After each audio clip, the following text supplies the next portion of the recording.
Hola, bienvenidos a Esquina Literaria. Soy Yolanda Miranda y les estoy compartiendo la lectura de este libro Psicoanálisis de los cuentos de hadas de Bruno Bettelheim. El día de hoy vamos a leer el tema La importancia de la externalización, personajes y acontecimientos fantásticos. La mente de un niño contiene una colección de impresiones que a menudo crece rápidamente, están mezcladas y solo parcialmente integradas. Algunas constituyen aspectos de la realidad vistos con acierto, pero la mayoría de estos elementos están dominados por la fantasía. Esta llena las grandes lagunas de la comprensión infantil debidas a la falta de madurez de su pensamiento y a la carencia de información adecuada. Otras distorsiones son consecuencia de pulsiones internas que llevan a interpretaciones equivocadas de las percepciones del niño. El niño normal empieza a fantasear con algún segmento de la realidad, observado más o menos correctamente, que puede evocar en él necesidades o ansiedades tan fuertes hasta el punto de verse arrastrado por ellas. Las cosas a menudo se confunden en su mente de tal manera que el niño es totalmente incapaz de ordenarlas. Pero se necesita un método para que esta incursión en la fantasía nos devuelva a la realidad, no más débiles, sino más fuertes. Los cuentos de hadas, siguiendo el mismo proceso que la mente infantil, ayudan al niño porque le muestran la comprensión que puede surgir, y de hecho surge de toda esta fantasía.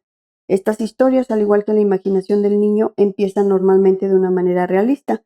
Una madre que envía a su hija a visitar a la abuela, Caperucita Roja, los problemas de una pareja para dar de comer a sus hijos, Hansel y Gretel, un pescador que intenta en vano atrapar algún pez, el pescador y el genio.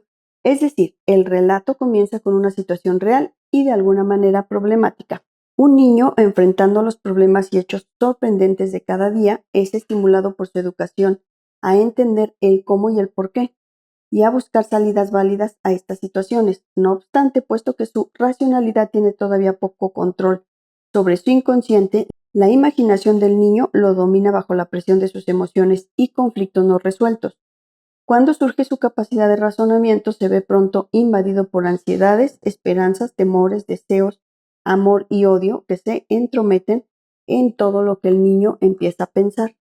El cuento de hadas, aunque pueda chocar con el estado psicológico de la mente infantil, con sentimientos de rechazo cuando se enfrenta a las hermanastras de Cenicienta, por ejemplo, no contradice nunca su realidad física. Es decir, un niño nunca tiene que sentarse entre cenizas como Cenicienta, ni es abandonado deliberadamente en un frondoso bosque como Hansel y Gretel, porque una realidad física similar sería demasiado terrorífica para el niño y perturbaría la comodidad del hogar. Mientras que el hecho de dar este bienestar es precisamente uno de los objetivos de los cuentos. El niño que está familiarizado con los cuentos de hadas comprende que estos le hablan en el lenguaje de los símbolos y no en el de la realidad cotidiana. El cuento nos transmite la idea desde su principio y a través del desarrollo de su argumento hasta el final de que lo que se nos dice no son hechos tangibles ni lugares y personas reales. En cuanto al niño, los acontecimientos de la realidad llegan a ser importantes a través del significado simbólico que él les atribuye o que encuentra en ello. Érase una vez, en un lejano país, hace más de 1000 años, cuando los animales hablaban, érase una vez un viejo castillo en medio de un enorme y frondoso bosque. Estos principios sugieren que lo que sigue no pertenece al aquí y a la hora que conocemos. Esta deliberada vaguedad de los principios de los cuentos de hadas simboliza el abandono del mundo concreto de la realidad cotidiana. Viejos castillos, oscuras cuevas, habitaciones cerradas, en las que está prohibida la entrada, bosques impenetrables, sugieren que algo oculto nos va a ser revelado, mientras el hace mucho tiempo implica que vamos a aprender cosas sobre acontecimientos de tiempos remotos. Los hermanos Grimm no hubieran podido empezar su colección de cuentos con una frase más significativa de la que da comienzo a su primer relato. El rey rana dice así: en tiempos remotos, cuando bastaba desear una cosa para que se cumpliera, vivía un rey cuyas hijas eran muy hermosas. La más pequeña era tan bella que el sol, que ha visto tantas cosas, se quedaba extasiado cada vez que iluminaba su cara. Este principio localiza la historia en una época típica de los cuentos, tiempo remoto en que creímos que nuestros deseos podían, si no mover montañas, sí por lo menos cambiar nuestro destino, y en que bajo nuestra perspectiva animista del mundo, el sol tomaba en cuenta y reaccionaba ante los acontecimientos terrenales. La belleza sobrenatural de la muchacha, el cumplimiento de los deseos y el ensimismamiento del sol representan la absoluta singularidad de este hecho. Estas son las coordenadas que sitúan la historia no en el tiempo y el espacio de la realidad externa, sino en un estado mental característico de la juventud. Al ocupar este lugar, el cuento puede cultivar este aspecto mejor que ninguna otra clase de literatura. Muy pronto acontecen hechos que muestran que la lógica y las razones normales se detienen, al igual que sucede con nuestros procesos inconscientes, allí donde se dan los acontecimientos más remotos, singulares y alarmantes. El contenido del inconsciente es a la vez algo oculto pero familiar, algo oscuro pero atractivo, que origina la angustia más intensa, así como la esperanza más desorbitada. No está limitado por un tiempo o un espacio específicos, ni siquiera por una secuencia lógica de hechos. ¿Cómo lo definiría nuestra racionalidad? Sin que nos demos cuenta, el inconsciente nos lleva a los tiempos más lejanos de nuestras vidas, los lugares más extraños, remotos, distantes, de los que nos habla el cuento. Sugieren un viaje hacia el interior de nuestra mente, hacia los reinos de la inconsciencia y del inconsciente. A partir de un principio normal y corriente, la historia se lanza a acontecimientos fantásticos, pero por muy grandes que sean los rodeos, el proceso del relato no se pierde, cosa que sucede fácilmente con un sueño o con la mente confusa del niño. El cuento embarca al pequeño en un viaje hacia un mundo maravilloso para después, al final, devolverlo a la realidad de la manera más reconfortante. Le enseña lo que el niño necesita saber en su nivel de desarrollo. El permitir que la propia fantasía se apropie de él no es perjudicial, puesto que no se queda encerrado en ella de modo permanente. Cuando la historia termina, el héroe vuelve a la realidad, una realidad feliz pero desprovista de magia. De la misma manera que nos despertamos de nuestros sueños más dispuestos a emprender las tareas de la realidad, el cuento termina también cuando el héroe vuelve o es devuelto al mundo real más preparado para enfrentarse con la vida.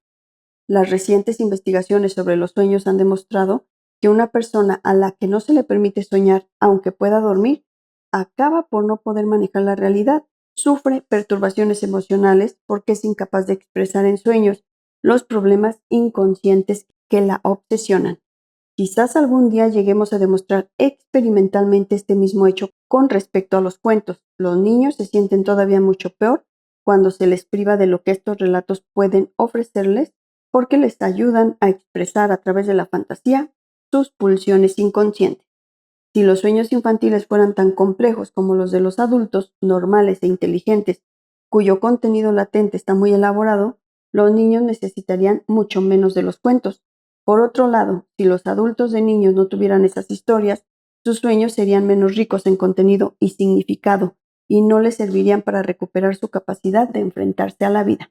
El niño, mucho más inseguro que el adulto, exige la certeza de que el hecho de necesitar la fantasía y de no poder dejar de sentir ese deseo no es una deficiencia. Cuando un padre cuenta historias a su hijo, le está demostrando que considera que sus experiencias internas expresadas en los cuentos son algo que vale la pena, algo legítimo y de alguna manera incluso real. Esto le da al niño la sensación de que, puesto que el padre ha aceptado sus experiencias internas como algo real e importante, él en consecuencia es real e importante. Un niño en estas circunstancias se sentirá más tarde como Chesterton, que escribió: mi primera y última filosofía, aquella en la que creo a ciegas, fue la que aprendí en el parvulario. Las cosas en que antes creía y en las que más creo ahora son los cuentos de hadas. La filosofía de Chesterton, y cualquier niño puede deducir de los cuentos, es que la vida no es solo un placer, sino también una especie de extraño privilegio. Es una idea sobre la vida muy distinta de la que proporcionan las historias fieles a la realidad, pero mucho más capaz de ayudar al que se encuentra inmerso en las dificultades de la vida. En el capítulo de la obra Ortodoxy, del que he extraído la cita anterior y que se titula La ética del país de las maravillas, Chesterton acentúa la moral inherente a los cuentos de hadas. Tenemos la lección caballerosa de Jack, el matador de gigantes, que nos dice que los gigantes tienen que matarse porque son gigantescos. Es una insubordinación activa en contra del orgullo como tal. Tenemos la lección de Cenicienta, que es la misma del Magnificat, exaltavit humiles, exaltó a los humildes. Nos encontramos asimismo la gran lección de la Bella Durmiente, de la Bella y la Bestia, que dice que una cosa ha de amarse antes de poder amarla. Estoy interesado por una cierta manera de ver la vida que me proporcionaron los cuentos de hadas. Cuando Chesterton dice que los cuentos son cosas completamente razonables, Habla de ellos como experiencias, como reflejos de la experiencia interna, no de la realidad, y es así como el niño los entiende. A partir de los 5 años aproximadamente, la edad en que los cuentos adquieren su pleno sentido, ningún niño normal cree que estas historias sean reales. Una chiquilla disfruta imaginando que es una princesa que vive en un castillo y elabora fantasías de que lo es, pero cuando su madre la llama para ir a comer, sabe que no es una princesa. Y aunque los arbustos de un parque puedan verse a veces como un bosque oscuro y frondoso, llenos de secretos ocultos, el niño es consciente de lo que es en realidad. Lo mismo que una niña sabe que su muñeca no es un bebé de carne y hueso, aunque la llame así y la trate como tal. Es muy probable que el niño se sienta confundido en cuanto a lo que es real y a lo que no, frente a los relatos que están más cerca de la realidad porque empiezan en la sala de estar o en el patio de una casa en lugar de la cabaña de un pobre leñador en un gran bosque, y cuyos personajes son mucho más parecidos a los padres del niño que a unos leñadores muertos de hambre, a reyes o a reinas, pero que mezclan estos elementos realistas con otros fantásticos y de realización de deseos. Estas historias fracasan en su intento de adecuarse a la realidad interna del niño, y por muy fieles que sean a la realidad externa, aumentan la separación entre ambos tipos de experiencia en el niño. También le alejan de sus padres porque llega a sentir que viven en mundos espirituales diferentes del suyo. Por muy cerca que vivan en el espacio real, parecen vivir en continentes diferentes desde el punto de vista emocional. Se produce una discontinuidad entre generaciones tan dolorosa para los padres como para el hijo. Si a un niño no se le cuentan más que historias fieles a la realidad, lo que significa que son falsas, para una parte importante de su mundo interno, puede llegar a la conclusión de que sus padres no aceptan gran parte de esta realidad interna. Entonces el niño se aleja de su propia vida interna y se siente vacío. Como consecuencia es posible que más tarde, cuando sea un adolescente y no sufra el influjo emocional de sus padres, odie el mundo racional y escape hacia un mundo totalmente fantástico, como si quisiera recuperar lo perdido en la infancia. Posteriormente, esto puede implicar una seria ruptura con la realidad, con el consiguiente peligro para el individuo y para la sociedad, o bien, en un caos menos grave, es posible que la persona continúe este encierro del yo interno durante toda su vida y que no se sienta nunca satisfecha en el mundo, porque al estar alienada respecto a los procesos inconscientes, no puede usarlos para enriquecer su vida real. Entonces la vida no es ni un placer ni un extraño privilegio. Dada una separación semejante, sea lo que ocurra en la realidad, no conseguirá ofrecer una satisfacción apropiada a las necesidades inconscientes. El resultado es que la persona tiene siempre la sensación de que la vida es incompleta. Un niño será capaz de enfrentarse a la vida de manera adecuada a su edad, siempre que no esté dominado por los procesos mentales internos y que se ocupen de él en todos los aspectos. En una situación así podrá solucionar cualquier problema que surja, pero si observamos a los niños mientras juegan, nos daremos cuenta de lo poco que duran estos momentos. Una vez que las presiones internas dominan al niño, lo que ocurre con frecuencia, la única manera en que puede esperar vencerlas es externalizándolas. Pero el problema es cómo hacerlo sin que estas externalizaciones lo venzan a él. El expresar las diversas facetas de su experiencia externa es una tarea muy difícil para un niño, y a menos que se le ayude, es imposible cuando las experiencias externas se mezclan con las internas. El niño todavía no es capaz de ordenar y dar un sentido a sus procesos internos por sí solo. Los cuentos de hadas ofrecen personajes con los que externalizar lo que ocurre en la mente infantil de una manera que el niño además puede controlar. Los cuentos muestran al niño cómo puede expresar sus deseos destructivos a través de un personaje, obtener la satisfacción deseada a través de un segundo, identificarse con un tercero, tener una relación ideal con un cuarto y así sucesivamente, acomodándose a lo que exijan las necesidades del momento.